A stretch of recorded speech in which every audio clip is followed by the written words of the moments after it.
lines are out the door, all the way around the block. The conference is just getting started. Look over here. See right over here? This is registration. Registration is here. You know who's not here? Turn back this way. You're not here, but that's okay. We have you covered. I'm your host, David Shannon, along with co-host Shamika Michelle. She's on her way. We are going to give you the experience of the conference, even though you didn't get off your lazy butt to come. But you're going to have a great time. We're going to let you talk to the singers. We're going to let you talk to the speakers. We're going to give you content that even people here that are coming didn't get a chance to have. So when the speakers get off the stage, we're going to grab them, talk a little bit. You know what, when you're a speaker, you have all this extra content that you don't have time for to deliver on the stage. We're going to get that content and bring it to you. We're also going to talk to Jason. Why did he put on the event? Again, a whole different experience. So in one sense, not coming, you miss out on all the lovely fellowship we're about to have, but you're going to have some details that other folks didn't have. So get ready, buckle up for the first annual Roll Call Conference.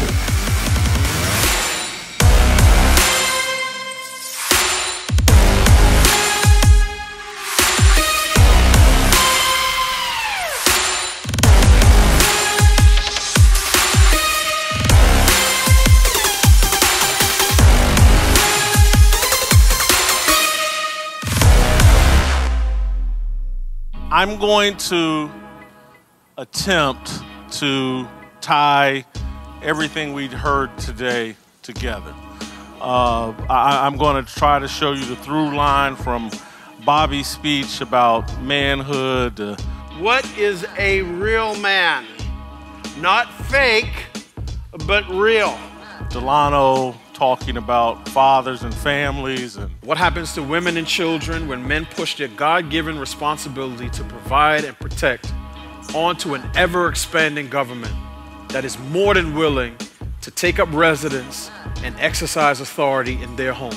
Anthony talking about getting sifted.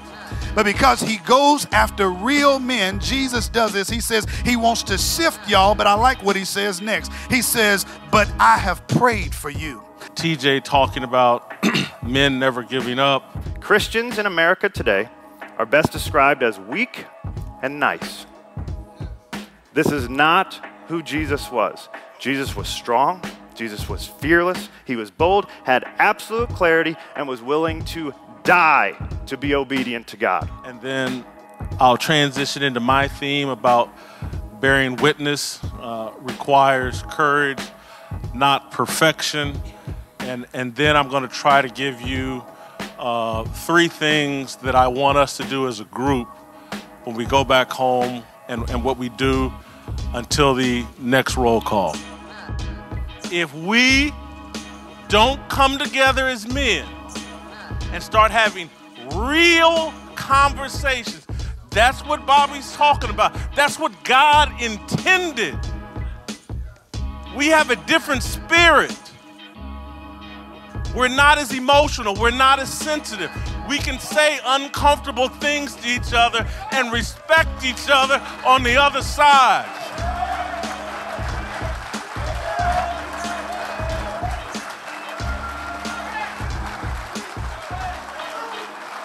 So you got to get to a real place. It's fantastic because he lays it all on the line. I know a lot of us in here are feeling the same way.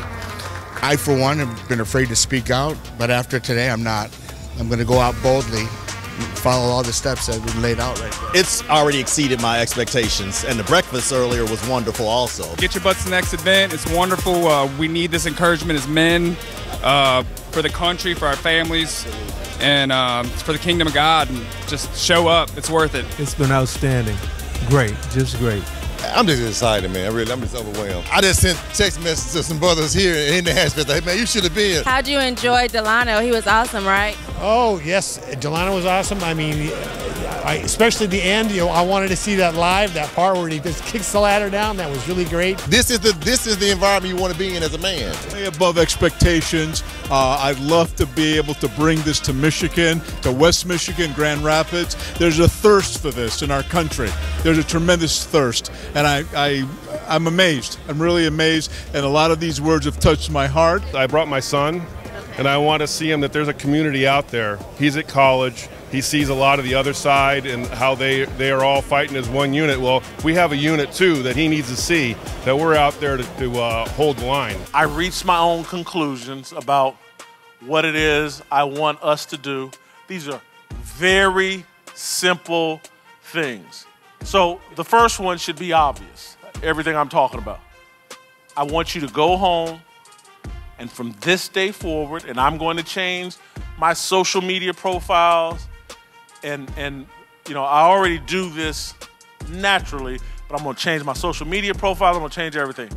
I'm going to identify as a Christian, period, end of story. Number two, and this has been very important for me, what has worked for me is I start my day with gospel music. It tunes my heart and mind. It tunes my heart and mind. And this is about what you pour into yourself.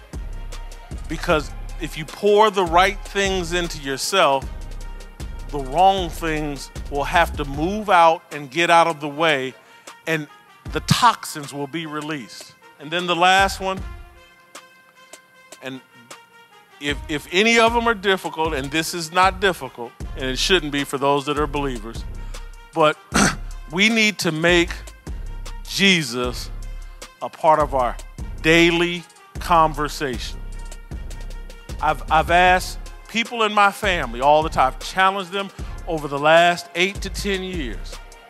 I want you to count, make a mental note, how many times you say Obama or Trump in a day. And then I want you to compare it to how many times you say Jesus. And then I want you to ask yourself, who are you worshiping? We're in a state right now where we need the most basic of basic training, and we need mental training.